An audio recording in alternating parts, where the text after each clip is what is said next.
Delhi police की economic offence wing यानी EOW ने ईडी की शिकायत पर 3 अक्टूबर को नेशनल हेराल्ड केस में नई एफआईआर दर्ज की है। इस एफआईआर की कॉपी अब सामने आई है। दिल्ली पुलिस की एफआईआर में कहा गया कि नेशनल हेराल्ड से जुड़ी कंपनी एसोसिएटेड जर्नल्स लिमिटेड यानी एजेएल को धोखाधड़ी से अपने कब्जे में लेने के लिए आपराधिक साजिश रची गई। एफआईआर में कुल 5 व्यक्तियों के नाम है, 3 कंपनियों के नाम है और एक अज्ञात को भी आरोपी बनाया गया है। सोनिया गांधी आरोपी नंबर 1, राहुल गांधी आरोपी नंबर 2, सुमन दुबे आरोपी नंबर 3, सैम पित्रोदा आरोपी नंबर 4, यंग इंडियन लिमिटेड आरोपी नंबर 5, डिटॉक्स मार्केटाइज लिमिटेड आरोपी नंबर 6, सुनील भंडारी आरोपी नंबर 7 और एसोसिएटेड जर्नल लिमिटेड आरोपी नंबर 8। ईडी ने अपनी जांच में प्रोसीड ऑफ क्राइम के तौर पर 988 करोड़ रुपए दर्ज किए हैं। यही रकम दिल्ली पुलिस की एफआईआर में लिखी गई है। 2012 में जब देश में कांग्रेस की सरकार चल रही थी, उन्हीं दिनों बीजेपी नेता सुब्रमण्यम स्वामी ने कोर्ट में शिकायत दर्ज कराई थी। उसी शिकायत पर शुरू हुई जांच ईडी से होते हुए दिल्ली पुलिस के हाथों में आ गई है। ईडी की जांच में मोतीलाल वोरा और ऑस्कर फर्नांडिस के भी नाम आए थे, लेकिन उनकी मौत के बाद दर्ज हुई एफआईआर में दिल्ली पुलिस ने मोतीलाल वोरा और ऑस्कर फर्नांडिस के नाम नहीं लिखे हैं। देश को आज बताना जरूरी है कि ये केस क्या है।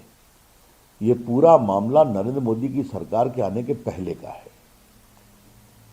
ईडी ने जो कार्रवाई की उसमें नेशनल हेराल्ड के पूरे इतिहास को देखा गया। आपको मालूम है कि इस पर एक केस प्राइवेट कंप्लेंट हुआ था। बंद होने के बाद 90 करोड़ का लोन था उनके ऊपर।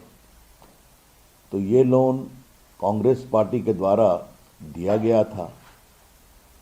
तो जो एसोसिएट जर्नल थे, जो चलाते थे इस कंपनी को, जो नेशनल हेराल्ड पब्लिश करती थी, उसको एक नई कंपनी बनाकर करके यंग इंडिया लिमिटेड के माध्यम से संभवतः उसकी पूरी शेयर को खरीद दिया गया। कितने में? 50 लाख में। तो 90 करोड़ रुपए का लोन बाद में माफ कर दिया गया।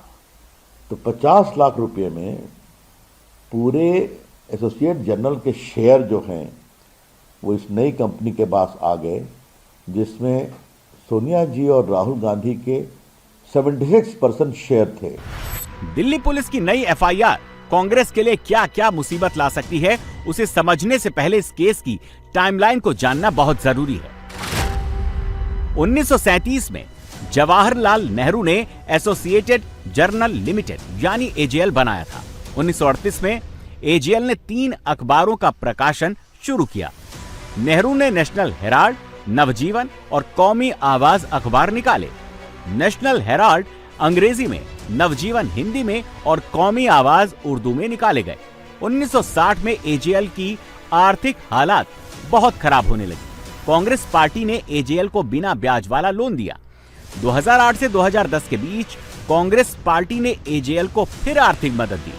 2010 में कांग्रेस का एजेएल पर 90 करोड़ 21 लाख रुपए का कर्ज हो गया। इसी साल सोनिया और राहुल ने मिलकर यंग इंडियन लिमिटेड नाम की कंपनी बनाई।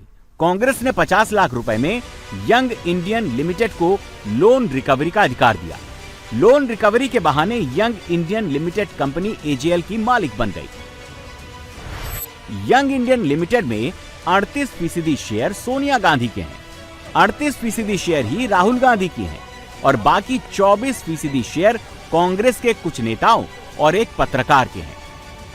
आरोप है कि यंग इंडियन के जिस 50 लाख रुपए से पूरे एजेएल को कब्जे में लिया गया, वो पैसा उसे कोलकाता की शेल कंपनी डिटॉक्स मार्केटाइज लिमिटेड ने दिया था।